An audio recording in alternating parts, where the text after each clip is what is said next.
Okay, when you're ready. The second tale.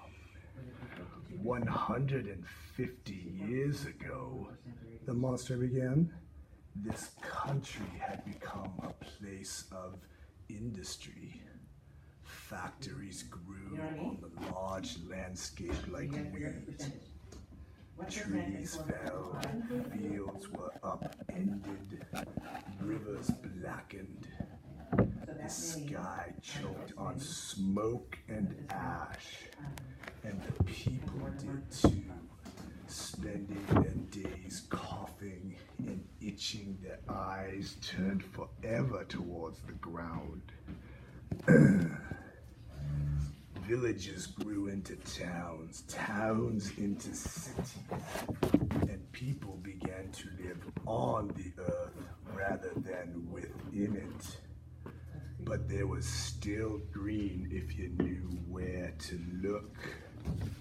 The monster opened its hands again, and a mist rolled through his grandma's sitting room.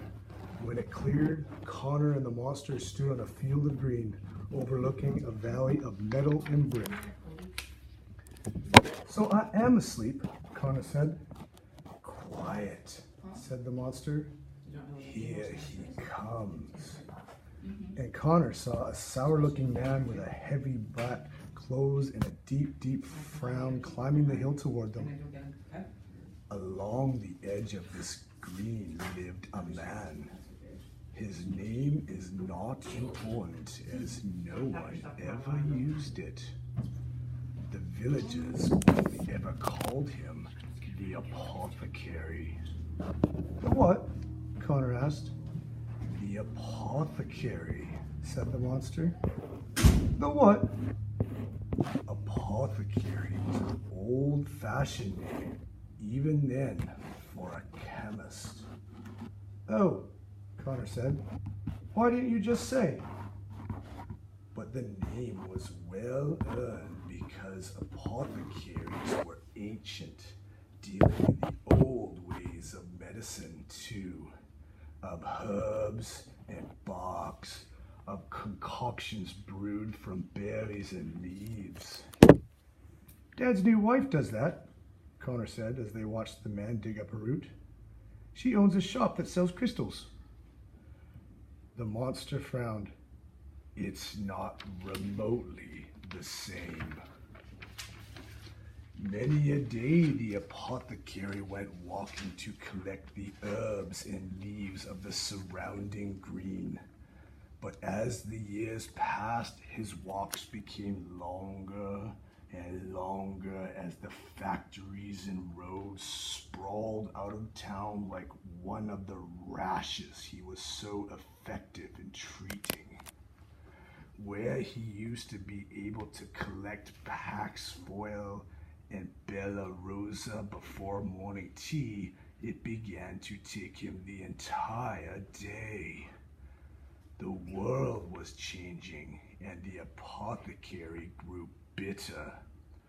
Or rather, more bitter, for he had always been an unpleasant man. He was greedy and charged too much for his cures, often taking more than the patient could afford to pay. Nevertheless, he was surprised at how unloved he was by the villagers, thinking they should treat him with far more respect. And because his attitude was poor, their attitude toward him was also poor, until, as time went on, his patients began seeking other, more modern remedies from other, more modern healers, which only, of course, made the apothecary even more bitter. The mist surrounding them again, and the scene changed. They were now standing on a lawn atop a small hillock. A parsonage sat to one side, and the great yew tree stood in the middle of a few new headstones. In the apothecary's village there also lived a parson. "This is the hill behind my house," Connor interrupted. He looked around, but there was no railway line yet, no rows of houses, just a few footpaths and a mucky riverbed. "The parson had 2 daughters," the monster went on, "who were the light of his life." 2 young girls came screaming out of the parsonage, giggling and laughing and trying to hit each other with handfuls of grass. They ran around the trunk of the yew tree, hiding from each other. "That's you," Connor said, pointing at the tree, which for the moment was just a tree. "Yes, fine. On the parsonage grounds there also grew a yew tree, and a very handsome yew tree it was," said the monster. "If you say so yourself," Connor said. Now, the apothecary wanted the yew tree very badly. "He did?" Connor asked. "Why?" The monster looked surprised. "The yew tree is the most important of all the healing trees," it said. "It lives for thousands of years. Its berries, its bark, its leaves, its sap, its pulp, its wood, they all thrum and burn and twist with life. It can cure almost any ailment man suffers from, mixed and treated by the right apothecary." Connor furrowed his forehead. "You making that up?" The monster's face went stormy. "You dare question me, boy?" "No," Connor said, stepping back from the monster's anger. I've just never heard that before." The monster frowned angrily for a moment longer, then he got on with the story. "In order to harvest these things from the tree, the apothecary would have had to cut it down, and this the parson would not allow. The yew had stood on his ground long before it was set aside for the church. A graveyard was already starting to be used, and a new church building was in the planning stages. The yew would protect the church from the heavy rains and the harshest weather, and the parson, no matter how often the apothecary asked, for he did ask often, would not allow the apothecary anywhere near the tree. Now, the parson was an enlightened man, and a kind one. He wanted the very best for his congregation, to take them out of the dark ages of superstition and witchery. He preached against the apothecary's use of the old ways, and the apothecary's foul temper and greed made certain these sermons fell on eager ears.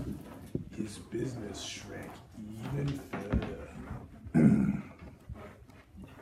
But then, one day, the parson's daughters fell sick. First the one, and then the other, with an infection that swept the countryside. The sky darkened, and Connor could hear the coughing with the daughters within the parsonage, could also hear the loud praying of the parson and the tears of the parson's wife. Nothing the parson did helped. No prayer, no cure from the modern doctor 2 towns over, no remedies of the field offered shyly and secretly by his parishioners. Nothing. The daughters wasted away and approached death. Finally, there was no other option but to approach the apothecary. The parson swallowed his pride and went to beg for the apothecary's forgiveness. "Won't you help my daughters?" the parson asked, down on his knees at the apothecary's front door. "If not for me, then for my 2 innocent girls." "Why should I?" the apothecary asked. You have driven away my business with your preachings. You have refused me the yew tree, my best source of healing. You have turned this village against me. You may have the yew tree, the parson said. I will preach sermons in your favor. I will send my parishioners to you for their every ailment. You may have anything you like if you would only save my daughters. The apothecary was surprised. You would give up everything you believed in? If it would save my daughters, the parson said, I'd give up everything. Then the apothecary said, shutting his door on the parson, there is nothing I can do to help you. What? Connor said. That very night, both of the parson's daughters died. What? Connor said again, the nightmare feeling taking hold of his guts. And that very night, I came walking. Good, Connor shouted.